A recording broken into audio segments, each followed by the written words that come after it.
Assalamualaikum warahmatullahi wabarakatuh. Sobat belajar dakwah, dalam kehidupan sehari-hari tentu kita tidak lepas dari yang namanya transaksi keuangan atau sering disebut jual beli. Dalam Islam tentu mempunyai pandangan sendiri mengenai transaksi keuangan. Islam menganjurkan agar manusia bekerja di muka bumi untuk mendapatkan rezeki. Hal itu tergambarkan dalam beberapa hal berikut ini. Islam melarang seseorang untuk mengemis, selama dia masih mampu bekerja dan bisa menghasilkan sesuatu melalui tangannya sendiri. Islam telah memberitahu bahwa siapa yang mengemis dan meminta-minta kepada orang lain padahal dia mampu bekerja sendiri, maka dia mendapat posisi hina di sisi Allah dan hina di hadapan manusia. Nabi Muhammad SAW bersabda, "Tidaklah sikap meminta-minta terdapat pada diri seseorang di antara kalian, kecuali dia bertemu dengan Allah sementara wajahnya tidak ada secuil daging pun." Hadis riwayat Al-Bukhari dan Muslim.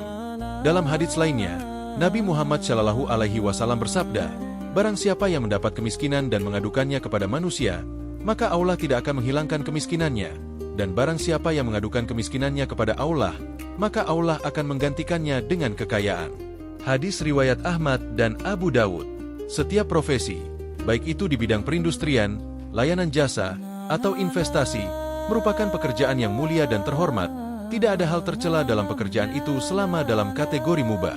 Islam sudah menjelaskan bagaimana semua nabi bekerja dan menjalani profesi kaumnya. Seperti disabdakan Rasulullah, Allah tidak mengutus nabi kecuali mengembala kambing. Hadis riwayat Al-Bukhari.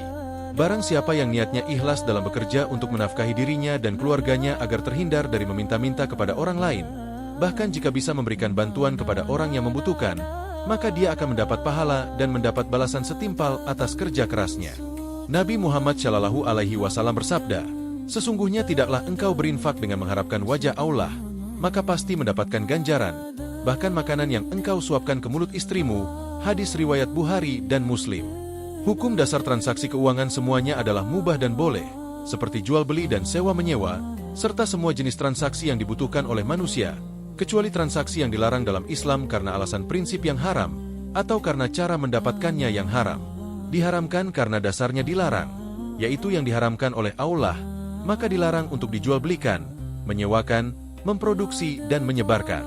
Contoh hal yang diharamkan karena asalnya seperti anjing dan babi, bangkai hewan, atau sebagian tubuh dari bangkai hewan itu, arak dan segala jenis minuman yang memabukkan, segala jenis narkoba dan obat-obatan dan sejenisnya yang membahayakan kesehatan, segala jenis sarana yang bertujuan menyebarluaskan kemungkaran dalam masyarakat, contohnya CD, alamat website internet, dan majalah porno. Patung dan segala jenis berhala yang disembah selain Allah diharamkan karena prosesnya, yaitu sesuatu yang hukum dasarnya adalah mubah, tetapi menjadi haram karena proses mendapatkannya dilakukan dengan cara haram yang merugikan individu dan masyarakat. Maka hal itu diharamkan. Ada beberapa alasan diharamkannya sesuatu hal adalah karena sebagai berikut. Yang pertama, riba. Riba adalah penambahan sesuatu yang terlarang dalam Islam, karena mengandung hal-hal yang merugikan dan membahayakan pihak lain. Ada beberapa macam riba, dan yang paling keras adalah riba dana pinjaman dan utang piutang, yaitu penambahan kepada pokok utang atau pinjaman, tanpa proses transaksi jual-beli antara kedua belah pihak. Riba dalam kategori ini ada dua macam, yaitu riba utang dan riba pinjaman. Riba utang yaitu penambahan terhadap pokok utang ketika sudah jatuh tempo, karena tidak bisa melunasi hutang-hutangnya. Sedangkan riba pinjaman adalah ketika seseorang meminjam uang dengan jumlah tertentu dari individu atau perbankan dengan kesepakatan adanya bunga misalnya 5% atau kurang atau mungkin di atas persentase itu setiap tahun. Seperti contoh kredit motor, mobil, rumah dan sebagainya tanpa didasari dengan proses syariah.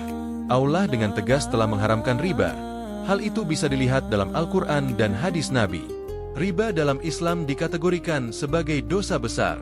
Allah tidak pernah mengancam orang bermaksiat sekalipun dengan kata perang, kecuali dalam kasus riba dan orang-orang yang bertransaksi dengan cara itu.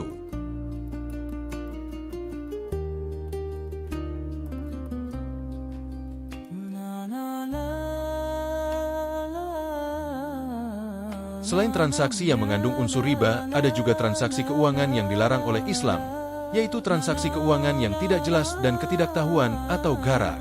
Yang dimaksud ketidakjelasan adalah setiap transaksi yang mengandung hal tidak jelas dan memiliki kesengajaan yang membuka potensi konflik antara kedua belah pihak, atau salah satu pihak berpotensi dirugikan. Islam dengan tegas melarang gharar, guna mengantisipasi perselisihan, kerugian salah satu pihak dan ketidakadilan.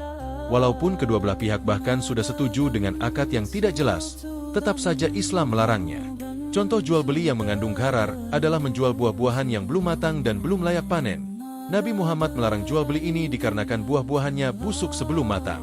Contoh lainnya adalah ketika seseorang membayar sejumlah uang untuk membeli sebuah kotak besar-besar dan berat, namun isi kotak tersebut tidak diketahui ataukah barang berharga atau hanya batu saja. Kapan transaksi yang tidak jelas mempengaruhi status transaksi? Transaksi gharar dan transaksi yang tidak jelas tidak menjadi sebab diharamkannya sebuah transaksi, kecuali sifat dan kadar ketidakjelasan sangat dominan dalam transaksi dan bukan pada produk turunannya.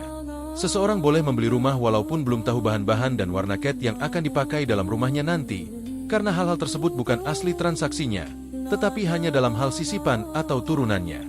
Setelah kita membahas tentang riba dan transaksi gharar, selanjutnya kita akan membahas tentang kezaliman dan mengambil harta orang lain dengan cara tidak benar.